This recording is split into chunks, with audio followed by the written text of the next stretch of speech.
Hi friends, ഇത് ജിൻഡോയാണ് JTC മീഡിയന്ന്. ഞാൻ ഇന്ന് കുറച്ച് വ്ളാത്താങ്കര ചീരയുടെ വിത്ത് നട്ടിട്ടുണ്ട്.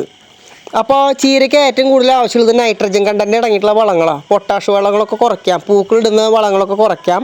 അപ്പോൾ നൈട്രജൻ വളങ്ങളാണ് കൂടുതൽ ആവശ്യം. അതിന് ചാണക സ്ലറി, അതേപോലെ തന്നെ ചാണകത്തിൻ്റെ തെളി ഒഴിച്ചു കൊടുക്കാം, പശുവിൻ്റെ മൂത്രം ഒഴിച്ചു കൊടുക്കാം, യൂറിയ ഇട്ട് കൊടുക്കാം. അങ്ങനെ പല ഐഡിയാസ് ഉണ്ട്. അപ്പോൾ നമുക്ക് കുറച്ചും കൂടിയും ജൈവവളത്തിലേക്ക് കടന്ന് ചിന്തിക്കുകയാണെന്നുണ്ടെങ്കിൽ ഞാൻ ഈ പറയുന്ന വളക്കൂട്ട് നിങ്ങൾ തയ്യാറാക്കിയാൽ മതി. നമുക്ക് ആവശ്യമുള്ള സാധനങ്ങൾ ഞാൻ ആദ്യം പറയാം. ഒരു കുന്തി ചാണകം, അതായത് നമ്മുടെ 2 കൈ കൊണ്ട് വാരിയെടുക്കാവുന്ന കുറച്ച് ചാണകം, 100 ഗ്രാം കപ്പലണ്ടി പിണ്ണാക്ക്, 100 ഗ്രാം വേപ്പും പിണ്ണാക്ക്. ഈ ചാണകം എടുക്കുമ്പോൾ ഒരു കാര്യം ശ്രദ്ധിക്കേണ്ടത് എന്താണെന്ന് വെച്ച് കഴിഞ്ഞാൽ, നാടൻ പശുക്കളുടെ ചാണകമാണെന്നുണ്ടെങ്കിൽ കൂടുതൽ നല്ലത്. കാര്യം എന്താണെന്ന് വെച്ച് കഴിഞ്ഞാൽ അതിൽ ജൈവ കണ്ടൻറ്റ് കൂടും.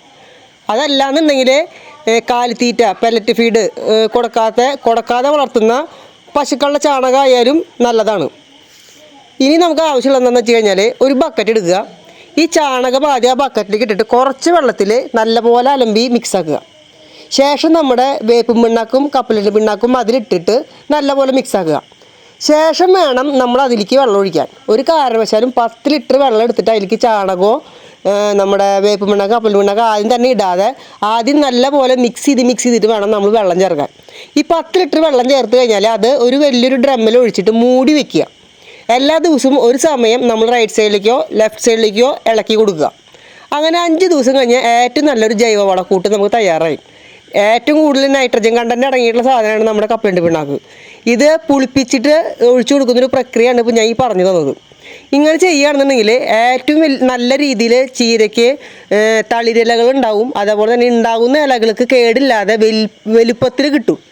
അപ്പോൾ ഓരോ തവണ നമ്മൾ ഇന്ന് ചീര നടുന്ന ആൾക്കാരാണെന്നുണ്ടെങ്കിൽ ഇന്ന് കലക്കി വയ്ക്കുക. ഒരു 6 ദിവസം കഴിയുമ്പോൾ ഒഴിച്ചു കൊടുക്കുക. വീണ്ടും വന്ന് തന്നെ ഇതേ കൂട്ടുണ്ടാക്കുക. അങ്ങനെ 6 ദിവസം കൂടുമ്പോൾ നമുക്കത് ഒഴിച്ചു കൊടുക്കാൻ പറ്റും.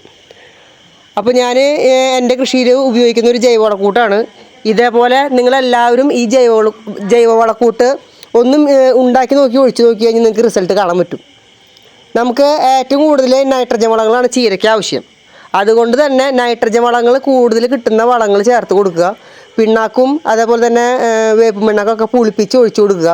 ചാണകം ഒന്നില്ലെങ്കിൽ ഫ്രഷ് ചാണകം വെള്ളത്തിൽ നന്നായി കലക്കിയിട്ട് അതിൻ്റെ തെളി ഒഴിച്ചു കൊടുക്കുക. അല്ലാതെ വേപ്പും പിണ്ണാക്ക് പൊടിച്ചിട്ട് കൊടുക്കാം. അപ്പോൾ ഇങ്ങനെ പുളിപ്പിച്ചിടുകയാണെന്നുണ്ടെങ്കിൽ ഏറ്റവും ബെറ്ററാണ്. അപ്പോൾ നല്ലൊരു വീഡിയോ തന്നെ വിചാരിക്കുന്നു. അടുത്തൊരു വീഡിയോയിൽ കാണുന്നവരെ ബൈ.